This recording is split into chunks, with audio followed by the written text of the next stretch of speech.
أعوذ بالله من الشيطان الرجيم بسم الله الرحمن الرحيم اللهم صل على محمد وعلى آل محمد كما صليت على إبراهيم وعلى آل إبراهيم إنك حميد مجيد اللهم بارك على محمد وعلى آل محمد كما باركت على إبراهيم وعلى آل إبراهيم إنك حميد مجيد الصلاة والسلام عليك يا رسول الله صلى الله تعالى عليه وسلم اهدنا الصراط المستقيم صراط الذين أنعمت عليهم غير المغضوب عليهم ولا الضالين آمين بسم الله الرحمن الرحيم قال رسول الله صلى الله عليه وسلم حسين مني وأنا من الحسين صدق الله العظيم مولانا نبي الأمين المتين الكريم ونحن لذلك لمن الشاهدين والشاكرين والحمد للہ رب العالمین بسم اللہ الرحمن الرحیم بآواز بلند درود پڑھے اللہم صلی علی سیدنا مولانا محمد وعلی آل سیدنا مولانا محمد وبارک وسلم الصلاۃ والسلام علیک یا رسول اللہ صلی اللہ تعالی علیہ وسلم۔ تمام تعریفیں اس اللہ کے لیے جو کریم ہے، رحیم ہے، غفور ہے، رحمان ہے، اور جو بندوں سے ماں سے زیادہ 70 درجے زیادہ 70 گنا زیادہ اپنے بندوں سے محبت کرنے والا ہے، کہ جس نے تمام کائنات کو رسول خدا صلی اللہ علیہ وسلم اور پنجتن پاک کے صدقے میں خلق کیا۔ میدان کربلا آج کی ہماری 19ویں مجلس ہے۔ ہم میدان کربلا سن رہے ہیں، اور کربلا کا ایک ایک کردار، ایک ایک قاتل آپ کے سامنے میں کھول کر بیان کر رہا ہوں۔ حدیث رسول صلی اللہ علیہ وسلم ہے، 10 مبشرہ، یہ 10 صحابہ جنہیں جنتی ہونے کی بشارت دی گئی، اس میں سے ایک سعد بن ابی وقاص ہے۔ حضرت علی علیہ السلام سے روایت ہے، آپ فرماتے ہیں میں نے رسول اللہ کو سنا ہے، سعد تجھ پر میرے ماں باپ قربان۔ کیا فرمایا؟ سعد تجھ پر میرے ماں باپ قربان۔ سعد کی کیا فضیلت ہے، کیسا صحابی ہے۔ اللہ کے نبی جس پہ کہہ رہے ہیں کہ سعد تجھ پہ میرے ماں باپ قربان، رسول اس صحابی سے کتنی محبت کرتے۔ یہ صحابی جو اللہ اس کے رسول سے محبت کرنے والا ہے، احد میں دشمنوں کی طرف پہلا تیر چلانے والا ہے، جو نبی کے سامنے ڈھال بن کے کھڑے رہنے والا ہے، جو نبی کا سپر بن کے کھڑے رہنے والا ہے، ایسا صحابی، وہ صحابی جس نے پرشین ایمپائر گرائی ہے، جس نے فارس و ایران فتح کیا ہے حضرت عمر کے زمانے میں، ایسا جلیل القدر صحابی سعد بن ابی وقاص رضی اللہ تعالیٰ عنہ۔ صحیح بخاری اور مسلم کے اندر ان کی حدیثیں ملتی ہے کہ جب ان سے کہا گیا حضرت معاویہ نے تم مولا علی شیر خدا پہ شب و شتم کیوں نہیں کرتے، تو انہوں نے جواب دیا میں نے رسول اللہ کے بارے میں جو ان کی فضیلتیں سنی ہے نا، کاش وہ میرے لیے ہوتی تو میں فخر کرتا، قربان جاتا۔ کہا کیا؟ پہلی یہ کہ حضور نے فرمایا تھا کہ علی مجھ سے ایسے ہی ہے جیسے موسیٰ کے لیے ہارون ہے، فقط اتنا کہ میرے بعد نبی کوئی نہیں ہے۔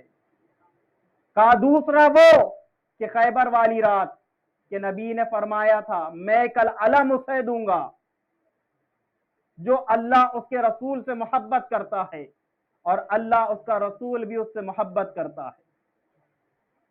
اور جس کے ہاتھ پر قلعہ خیبر فتح ہوا، رات بھر ہم لوگ اسی انتظار میں تھے کہ کون ہے وہ خوش نصیب، کون ہے وہ عظمت والا جسے کل علم اسلام پرچم اسلام دیا جائے گا۔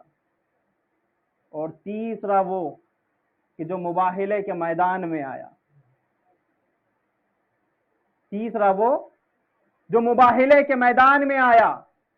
اور دوسری حدیث کی کتابوں میں ایک اور ان سے فضیلت روایت ہے، وہ یہ کہ حضور نے جو غدیر کے مقام پہ فرمایا، من کنت مولا ہو فہذا علی مولا، جس کا میں مولا اس کا علی مولا۔ جو عاشق رسول بھی ہے، عاشق علی بھی ہے، ایسے جلیل القدر صحابی کا بیٹا عمر ابن سعد،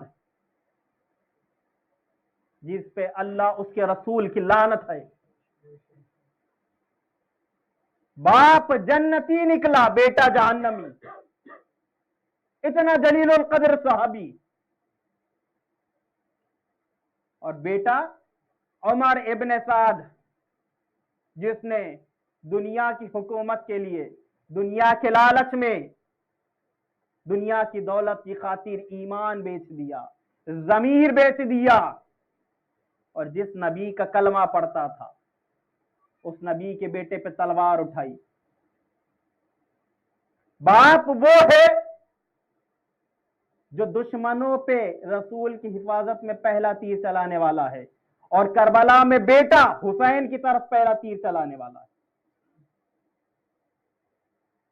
سعید باپ کا شقی بیٹا، جنتی باپ کا جہنمی بیٹا۔ اگر یہ لعنتی نکلا تو کوئی تعجب کی بات نہیں ہے، حضرت نوح علیہ السلام کا بیٹا ایمان سے پھر سکتا ہے، تو اس کی کیا اوقات؟